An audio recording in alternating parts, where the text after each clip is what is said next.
Sa wakas, sa tagal-tagal natin naghihintay ng kasalan dito sa Pakistan, ay eto na. Itong puting damit na lang pala ang isinuot ko mga kapanay. At si Mariam naman, ang kanyang paboritong dress. At dito nga sa labas, ay ayan, merong mga nagtitinda ng price dyan.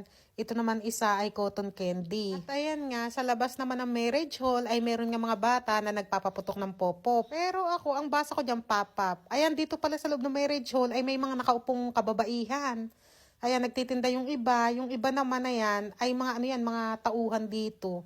Yung mga tagaligpit, ganun. Pinapabili ko nga si Mariam kung ano ka ako gusto niya, ayaw naman daw niya. Kaya ang sabi ko ay sige nak, ako na lang ang ibili mo ng pop-up at ako yung magpapaputok. Madaming nagtitinda rito kasi nga, matagal bago kumain dito pag a-attend ka ng kasalan. Kaya kung bago-bago ka sa Pakistan, ay ang gawin mo, kumain ka muna sa bahay bago ka umattend ng kasalan, ha? Kasi magugutom ka kahit hintay ng pagkain. Kung mapapansin nyo nga ay wala pang mga bisita masyado. Andun sila sa unahan, dun sila mga nakaupo. Dito kami sa likod din, nagbibidyo-video muna ako. Ang nakalagay pala sa invitation ay alas 5 ang simula. Ito ay alas 5 na itong mahigit, pero wala pa masyadong bisita kasi ganito dito.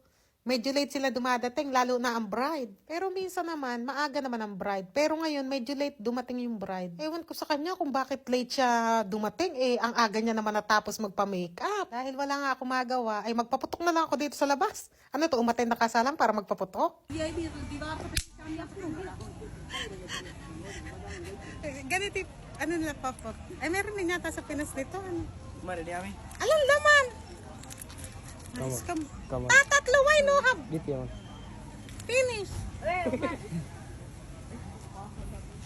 Ba't walang laman?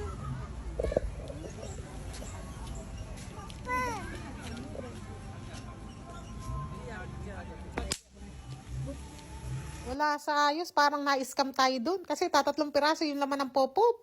Dapat madami-dami yun. Kaya hindi na ako bumili ulit. Sabi ko, ay, wag na tatatlo laman. Walang dalawa na yan. Yan yung tumutugtog-tugtog. Ayun nga sila, hinihintay na nila yung bride dyan. Maliwanag pa yan, ano? Alas 5 mahigit. Dumating yung bride, alas 7 na mahigit. 7:30 yata.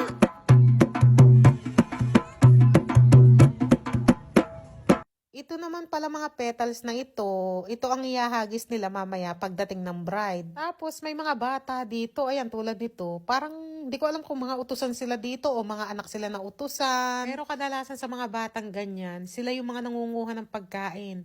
Pagtapos na magsikain, yung mga bisita, ay nangunguha sila ng mga tira-tira. Naupo na rin pala ako dito sa table namin. Ganyan lang ang kasalan dito sa village. Gumanda na nga yung plato nila. Dati yan, yung lumang-luma na talaga. Dito pala kami nakaupo sa gilid ng stage. Dito uupo mamaya yung bride. Si Mariam nga ay pinaupo ko dyan. Sabi ko, pipicturean kita. Ay naman, sumisimangot na naman siya. Ayaw niya yan. Inuto-uto ko lang. Sabi ko, bibigyan kitang pera na. Sige, pipicturean kita.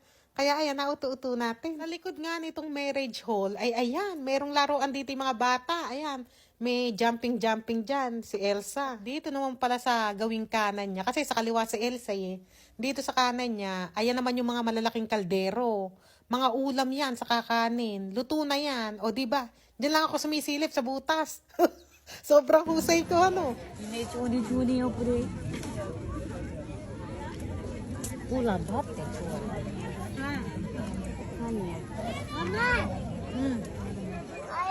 फजर दे वो नाश्ते थे जड़े मध्य से Wala pa nga pagkain na ayan. Humawak na ako ng kutsara. Baka maubusan na naman ako ng kutsara Nagkakaubusan pa naman ng kutsara. Wala pa lang nawala ng kuryente kaya biglang dilim. Pero sanay na ako dyan. Ganyan talaga lalo na dito sa village na to. Madalas dito mawala ng kuryente. May generator naman. Maya-maya sumindi na yan. Kaya nga lang, madalas namamatay. Siguro kasi sarami ng ilaw na pinasisindi ng generator. Baka hindi kinakaya. Hindi ko alam o baka mamaya may sira yung generator. Kasi madalas nawawalan. Siguro mga 6 na beses.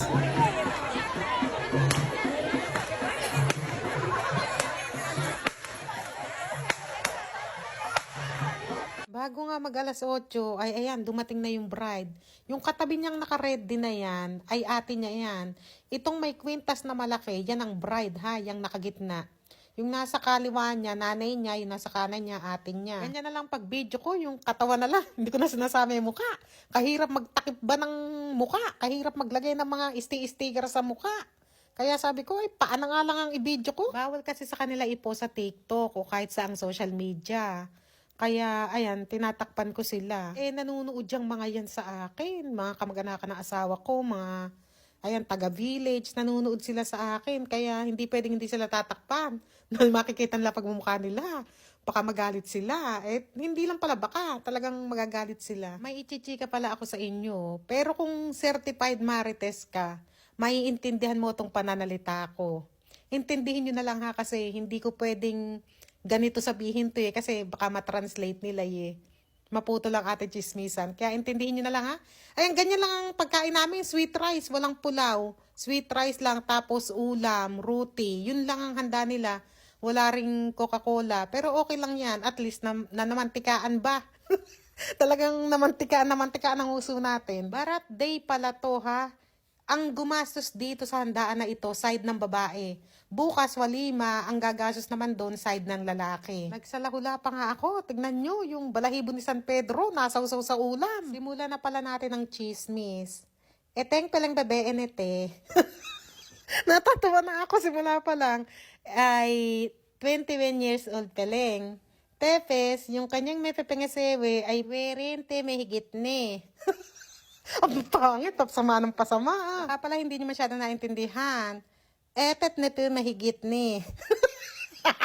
Nagilit nga ako kasi medyo may edad na yung lalaki. Tepes, yung babae ay bete pa. Isa pa, iting babae ay maganda talaga ti. Muntik na nga itong may pangisewa ng bayaw ki. Umayaw lang yung bayaw ki. Kasi nga, ang mga kapatid nite ay puro lalaki. Ay, yung kanina palang katabi niya sa babae, hindi niya pala ate yun.